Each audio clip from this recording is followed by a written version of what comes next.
بسم الله الرحمن الرحيم. الحمد لله صلى الله وسلم وبارك على النبي الكريم وعلى آله وصحبه أجمعين وسلم تسليما كثيرا. أما بعد, tunamshukuru Allah tabaraka wa taala kwa neema nyingi alizotupatia sisi Waislamu. Wa in ta'uddu ni'matallahi la tuhsuha, kitaka kuzihisabu neema za Allah huwezi ukadhibiti. Leo tarehe 8 tunaanza ziara katika taasisi yetu ya Tauhid, katika ziara za kisheria za Madina, baada ya kutembelea Masjidi Nabawi na kuzuru Baqi, walillahi alhamdu, na ziyaratu Rasul alayhi salatu wassalam, kumzuru Mtume sallallahu alayhi wasallama na masahaba wake waliozikwa pembezoni mwake, Abu Bakar radhiyallahu ta'ala anhu ambaye ndio afdalu sahaba, kisha Umaru al-Faruq. Ama leo tutakwenda Masjid Quba ambao ni msikiti wa pili kwa ubora katika Madinatu al-Munawwara. Nabii alayhi salatu wassalam alikuwa akizuru Masjid Quba kila Jumamosi, mashian wa rakiba, safari nyingine amepanda mnyama, safari nyingine anatembea kwa miguu. Kwa hiyo sisi tutaondoka na mabasi yetu kama matatu hapa kuelekea Masjid Quba kwa kutekeleza mwenendo na sunna ya Mtume sallallahu alaihi wasallam. Mtume amesema, man tawadda fi baitihi thumma ata Masjid Quba fasalla fihi rak'atayn kana kal umra. Yani yote atakayejitaharisha, ametia udhu nyumbani kwake kisha akaenda Masjid Quba akaswali rakaa 2, atakuwa amepata ujira wa umra. Na baada ya hapo kisha tutakwenda Uhud kuwazuru wale shuhada Uhud na kuangalia athari mbalimbali kama vile Mtume sallallahu alayhi wasallam mwenyewe alivyokuwa akifanya. Kwa hiyo ndio ufupi wa ziara yetu ya leo, ambayo ndio ziara za kisheria. Wa sallallahu ala nabina Muhammad wa alihi wa ashabihi ajma'in, walhamdulillahi rabbil alamin. Shukrani mpenzi mtazamaji, kama unavyomwona huyo ni Sheikh Maulidi, kiongozi wa msafara wa Tauhidi ambaye tuko naye hapa katika mji mtukufu wa Madina. Leo tarehe 8 mwezi huu wa 7 mwaka huu wa 2023, ambapo ni mapema saizi saa 1 asubuhi, mahujaji wa taasisi ya Tauhidi Development Network, kama unavyoona jumla ya gari 3 ambazo zimebeba mahujaji wa taasisi ya Tauhidi zinatarajia kuelekea katika maeneo matukufu ya mji huu mtukufu wa Madina. Mahujaji mbalimbali kama unavyoona wanaingia kupanda kwenye basi. Assalamu alaikum warahmatullahi wabarakatuh. Ni asubuhi ya siku ya leo ya Jumamosi, ambayo ni siku ya ziara katika mji huu wa Madina, na mahujaji wa Tauhidi walianza ziara katika Masjidi Nabawi, ambao waliutembelea na kuzunguka katika sehemu mbalimbali kuweza kuona msikiti huo ukiwa sehemu za pembezoni mwake mpaka sehemu ya juu ya msikiti. Wale wengine ambao walikuwa hawaufahamu sehemu ya juu kama ipo katika msikiti huo wameweza kuona. Hali kadhalika imepatikana bahati ya wengine kupita na kumsalimia Mtume Muhammad sallallahu alaihi wasallam katika kaburi lake pamoja na masahaba Sayyidina Abu Bakar as-Siddiq na Sayyidina Umar bin Khattab. Alhamdulillah wameweza kupita. Tunategemea inshallah kesho kutwa kuingia katika sehemu ya Raudha, kwa sababu taratibu wa sasa hivi ni kwamba mnaingia kwa zamu na mataifa mbalimbali. Kuna kule utaratibu ambao ulikuwa kwa zamani wa kwamba mtu anaweza akapita na akapata nafasi akapenya akaingia katika Raudha. Sasa hivi kutokana na zahma na watu wengi, utaratibu ni kwamba lazima upate fursa ya kuingia katika sehemu ambayo ni ndogo. Kwa hiyo kila watu wapate kwa mujibu wa time watakayowekewa na siku ambayo wamewekewa. Vile vile kuna masehemu ambayo yalikuwa vile vile yakitarajiwa ya museum na wapi, watajaribu kupita baadhi ya mahujaji kwa sababu kumekuwa na taratibu sasa hivi wa vibali pamoja na malipo. Kama mnavyoona mahujaji wengine ndo wanakuja sasa hivi kuingia katika mabasi kwa ajili safari ni ya mwelekeo katika maeneo ya ziara kama tulivyosema.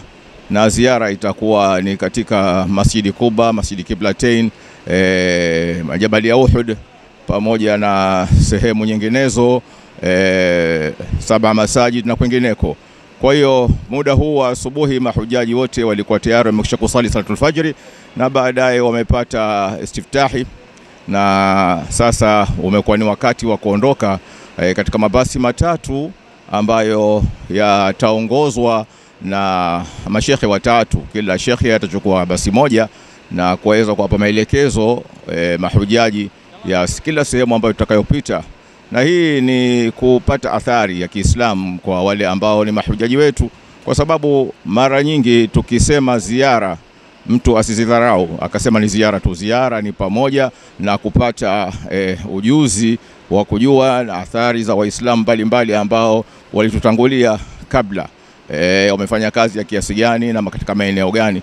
Kwa hiyo ukirudi narudi na ile kumbukumbu na historia ya mji huo wa Madina vile vile, kama eneo ya athari za Kiislamu au historia za Kiislamu, na kila moja atazingatia yale ambayo ameweza kuelezewa wakati huo tutakapofika katika maeneo.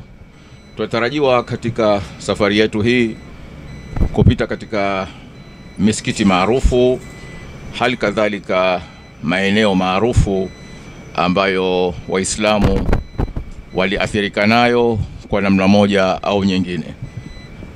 Miongoni mwa sehemu ambazo tutapita katika ziara hii ni pamoja na Masjidi Quba. Ili kufupisha maelekezo zaidi, tunashuka tukapata maelekezo kutoka kwa mashekhe wetu, lakini hali kadhalika ni vizuri kuelekezana kwa mapema ili mpate bil mukhtasar. Kwanza ningependa kuambia mahujaji ambao wamo katika basi hili, tujitahidini sana tukishuka katika kila sehemu ambayo tumetakiwa tushuke tukaone, basi tuwe tunarudi haraka baadaye. Yani tusichukue muda mrefu, na kila mmoja arudi akihakikisha kwamba yule ambaye amefuatana naye katika kiti, yaani wamekaa katika kiti kimoja, basi yupo, ili tunapokuwa na uharaka kama hivyo tutaweza kumaliza haraka, na tutakaporudia ili tuweze kuiwahi salatu dhuhuri katika Masjid Nabawi, kama tunavyosema kwamba kila sala moja basi tunapata 1000. Sasa tusitupe fursa hiyo, kwa sababu siku za Madina kama tunavyoziona ni chache. Alhamdulillah, ukija Madina unastarehe sana, kwa maana kwamba unapumzika, unaweza kuitakifu vizuri msikitini, hofu imeshaondoka ya hija ambayo umeshaifanya. Sasa ni wakati ambapo una mapumziko. Mengi ya kuelezana ni uko mbele, lakini kwa ufupi tu ni kwamba tukifika Masjidi Quba, huu ndio msikiti ambao Mtume Muhammad sallallahu alaihi wasallam amefika katika Madina. Alipofika Madina, msikiti huo ndo wa kwanza uliosaliwa sala ya Kiislamu, sala ambayo kaifundisha Mtume sallallahu alaihi wasallam. Kwa hiyo palitokea ya baadhi ya waliojifanya ni Waislamu lakini walikuwa ni wanafiki, wakitaka kumdhuru Mtume sallallahu alaihi wasallam, lakini ikashuka na aya ambayo ilikuwa inamkinga Mtume na kumweleza kwamba asisali katika msikiti ambao waliuandaa hao watu ambao ni wanafiki wakitaka kumdhuru. Kwa hiyo aliambiwa asali katika msikiti ambao wa kiucha Mungu. Kwa hiyo akasali hapo Quba, na huo ndio msikiti wa mwanzo ambao Mtume sallallahu alaihi wasallam amesali katika mji wa Madina au alikofikia. Na alipotoka hapo ndipo alipofanya safari, ni mwendo mfupi tena mpaka kufikia katika Masjidil Haram. Yani Masjidil Haram kwa maana kwamba katika haram ya pili, msikiti huu Masjid Nabawi ambao ndo tunasali siku hizi zote hizi. Kwa hiyo hapo ndo Mtume sallallahu alaihi wasallam langamia ambaye alikuwa akafuatana na mchukua, na watu wakampokea kwa ile kasida ambayo tunaisoma sana, tala al-badru alaina min thaniyatil wida. Kwa hiyo walipokewa na watu wa Madina Ansar, na baada ya kumpokea ikawa wamempeleka pahala gani atakapotua ngamia, atakapopiga goti ngamia, basi ndo hapo patakuwa ndo pahala pa Mtume sallallahu alaihi wasallam na msikiti utajengwa hapo. Kwa hiyo kitu cha mwanzo katika safari zake Mtume alikuwa ni msikiti. Msikiti ni kila kitu. Kwa hiyo hapo Mtume akawa ndo pahala pake, ndo kwake, ndo shughuli zake zote ziko hapo. Na ndo kama wale ambao wataingia Raudha wataiona sehemu ambayo kaburi la Mtume liko katika mkono wa kushoto, na mimbari yake kwa mkono wa kulia, na sehemu ile ndani ya Raudha pale inaposemwa ni kwamba raudhatun min riyadhil janna, ni bustani katika mabustani ya peponi. Kwa hiyo inshallah tukipata nafasi ya kuingia Raudha pale, basi kila mmoja apate rakaa 2 na tuwe tumeingia katika ardhi tukufu ambayo iwe dalili inshallah tutakapokuwa Mwenyezi Mungu ametukhitari na siku kufufuliwa tukapelekwa peponi, basi tuwe na Mtume Muhammad sallallahu alaihi wasallam. Kwa hiyo Masjidi Quba ni msikiti wa historia sana kwa Waislamu, na hapo kama tulivyosema, kila mmoja akitoka nyumbani anatakiwa awe kachukua udhu kabisa, ili akifika katika msikiti ule anaingia na anasali rakaa 2. Na kusali rakaa 2 pale ni sasa na kufanya umra. Thawabu zake ni sasa na kufanya umra ndani ya Masjidi Quba. Kwa hiyo inshallah hilo tulifanye. Kwa yule ambaye itakuwa kapoteza udhu wake au alisahau, anaweza katia udhu, lakini imesunishwa kwamba mtu atie udhu kwanza halafu tena aweze kuingia hapo msikitini, na akifika asitulie moja kwa moja, asali rakaa 2 na kuomba dua na kisha atatoka. Sehemu nyingine ambayo tutapelekwa ni Masjidi Qiblatain. Msikiti huu vile vile una historia yake, na zaidi umelengwa katika suala lile ambalo Mtume Muhammad sallallahu alaihi wasallam alikuwa wakati akifanya ibada akielekea Baitul Maqdis. Na Baitul Maqdis ni msikiti ambao huko katika sehemu ya Jerusalem katika Israeli huko kwa sasa hivi, lakini katika nchi ya Palestina. Kwa hiyo Mwenyezi Mungu alikuwa anamjua mtume wake, mapenzi yake, akitaka wapi aelekee, akipenda wapi aelekee. Kwa hiyo ndani ya moyo wake akiuelewa Allah subhanahu wa ta'ala. Kwa hiyo alimpa penzi ambalo alikuwa akilitaka mtume, na zaidi kuelekea katika nyumba hii ya Nabii Allah Ibrahim, au sehemu ambayo Nabii Allah Ibrahim nayo ni hapa Makka. Kwa hiyo akapewa ridha kwamba sasa aelekee kibla chake, badala ya kuwa kiko Jerusalem, sasa kibla chake kiwe katika Baitullahil Haram, yani katika Al-Kaaba iliyoko Makka. Kwa hiyo ilipotoka taarifa hii, zipo riwaya zinazungumzia ilikuwa wakati wa sala al-asiri, nyingine zinasema ilikuwa wakati wa adhuhuri. Kwa hiyo habari ilipokutoka kwamba mtume sasa, aya imeshuka, wahyi umeshuka kwamba watu sasa waelekee kibla cha Makka, nadhani tunafahamiana wazee huko nyuma. Basi wakati ule tena ikawa watu kama zamani unavyojua kwamba sasa hivi tutapiga mitandao, lakini wale farasi wakitoka sasa mbio wakipeleka taarifa kwamba wahyi umeshuka, sasa watu waelekee pala fulani. Sasa kwa bahati ilikuwa ni katika swala hiyo, katikati yake ilipopatikana taarifa hiyo kwamba mtume sasa kaelekeza hivyo, basi watu wakaelekea upande mwingine. Kwa maana hiyo hapo pameitwa Qiblatain, kwa maana kwamba ni msikiti ambao watu wameswali katika vibla viwili. Walianza kwa kuelekea kama kawaida katika Jerusalem, na baadaye wakabadilisha wakaona wameabudia katika, au wamefanya ibada yao katika kuelekea Kaaba ya Makka. Sehemu nyingine ambayo tunategemea kuitembelea ni sehemu ya, lakini huenda tukapita tu njia, ni sehemu ambayo inaitwa Saba Masajid. Sehemu hii nayo na historia yake ambayo inamhusisha sahaba Salman al-Farisi, ambaye huyu yeye ni mtu wa Kifursi, yani Persia. na mmoja katika majamadari wa Kiislamu wakubwa. Yeye ndio aloleta huu mpango wa kuchimba mahandaki katika mapambano kati ya makafir na Waislamu. Kwa hiyo sehemu hiyo ndio palikuwa na mapambano yanaitwa ya Khandak, au vita vya Khandak kama tunavyosikia.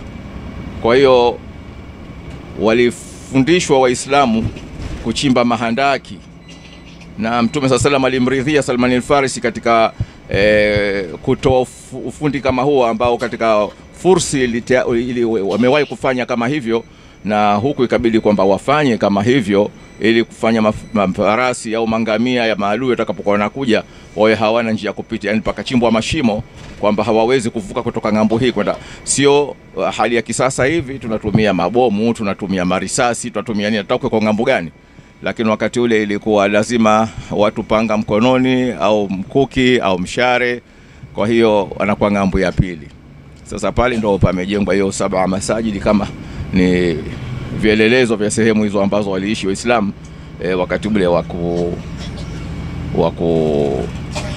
wa mapambano, na wakatengeneza hayo mahandaki ambayo yalikuwa ya kuwazuia maadui wasiweze kuvuka kuja bavu la pili. Kama tulivyosema kwamba ni mukhtasar tunapeana. Vile vile katika safari yetu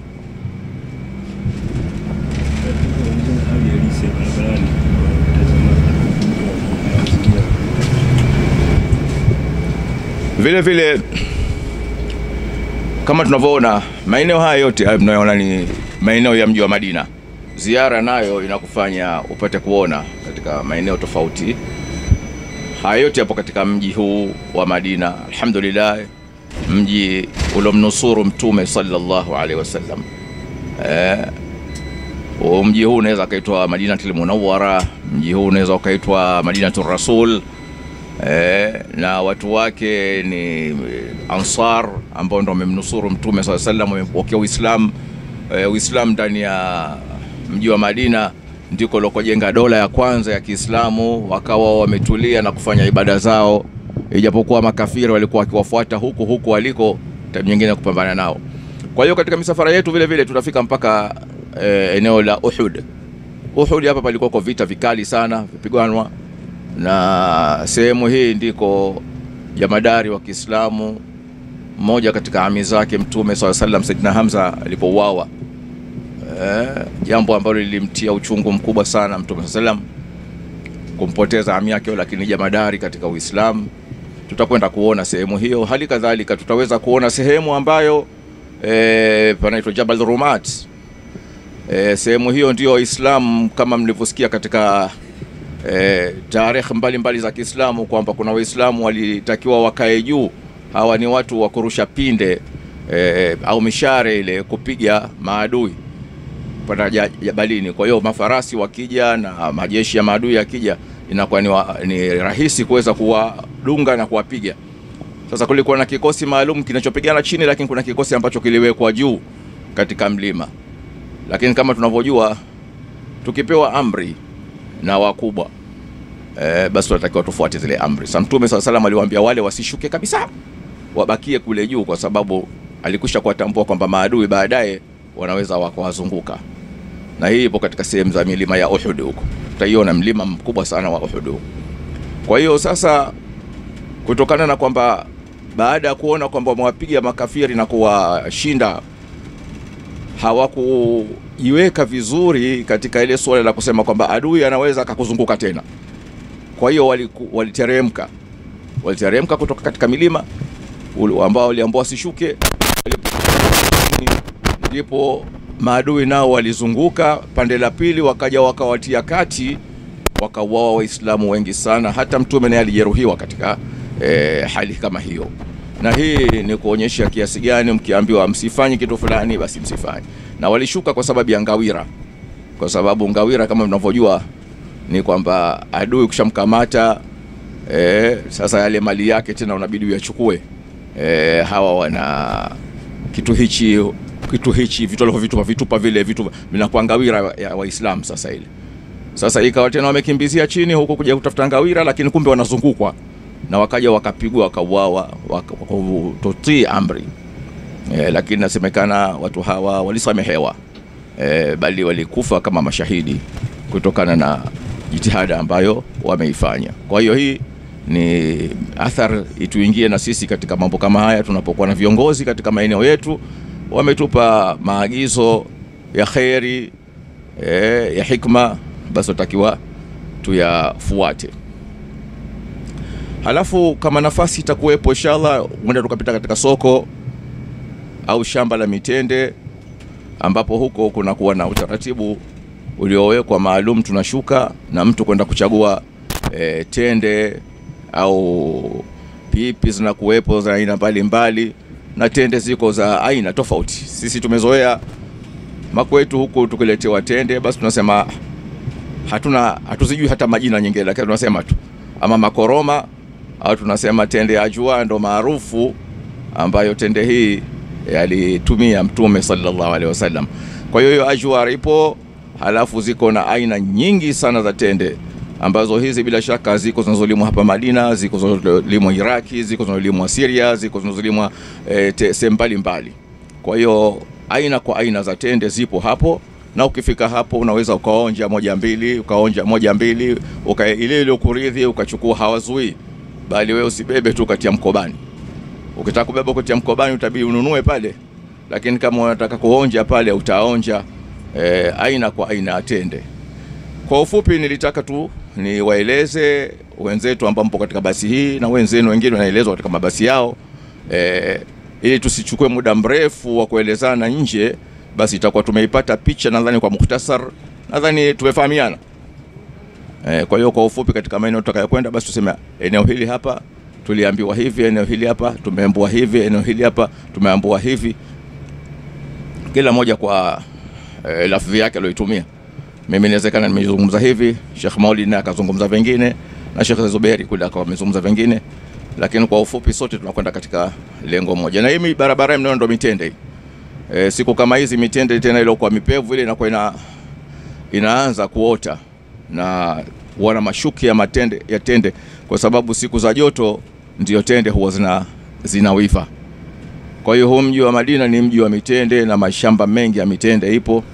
Lakini katika mji wa Madina vile vile kuna lile tunalita tukisima kile ambacho si aghlabu sana kutembelewa, cha Saidina Uthman bin Affan, ambapo Saidina Uthman alikinunua kutoka kwa Mayahudi, na Mayahudi alikuwa akitoza pesa kile kisima katika kuwapa watu maji, lakini Saidina Uthman alipokinunua alikitoa bure kwa watu kutumia maji, na alhamdulillah ni mmoja kati ya wakwe zake Mtume sallallahu alaihi wasallam. Kama mnavyoona mashamba mitende hayo imejaa katika Madina, alhamdulillah. Upande wa kushoto huku hiyo ni mitende, na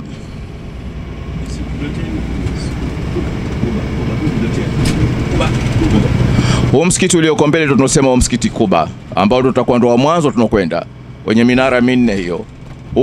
Hapo ndo sehemu ya kwanza Mtume alipohajiri kutoka Makka, alifika sehemu hii na akasali hapa, kama ndo msikiti wa mwanzo kabisa kwa Waislamu. Tunafahamiana ndo msikiti wa mwanzo kwa Waislamu. Hali ya wakati huo haukuwa kama hivi, lakini misikiti sasa inabidi kufanywa mikubwa na nini, lakini hapa ndo Masjidi Kuba, na kama mnavyoona Waislamu wenzenu kwa wingi wapo hapo. Wanaingia kwenda kulani. Ukifika tu ingia, swali rakaa 2, halafu rejea katika basi lako hili haraka. Umuombe Allah subhanahu wa ta'ala, na inshallah Mwenyezi Mungu akubali umra zetu ndani ya msikiti huu inshallah. Wanawake mna sehemu yenu, mtaonyeshwa mtakwenda, au mtawaona na wenzenu wanakwenda, lakini ukifika wewe swali rakaa 2 chapchapu, soma kulia ayuhal kafirun raka ya kwanza baada ya surati al-Fatiha, kulia ayuhal kafirun. Halafu tena raka ya pili utasoma surati al-Fatiha, halafu utasoma na surati al-Ikhlas, yani kul huwallahu ahad. Haya inshallah. Tukishuka hapo, halafu basi lako lihifadhi nambari ya basi sawa sawa, na kanga iko mbele hapo, usibabaike. Na ukishuka kama nilivyosema, ukiingia na basi sema mwenzangu fulani lokaa naye kiti kimoja simuoni, ili na sisi tumsubiri ili arudi na kuondoka kwenda sehemu nyingine. Kwa hiyo inshallah likisimama basi tu mtashuka. Kama wanawake anakwenda ubavu gani, utaingia katika msikiti sehemu ya ndani, na utasali raka zako mbili. Assalamu alaikum warahmatullahi wabarakatuh.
Waalaikumsalam.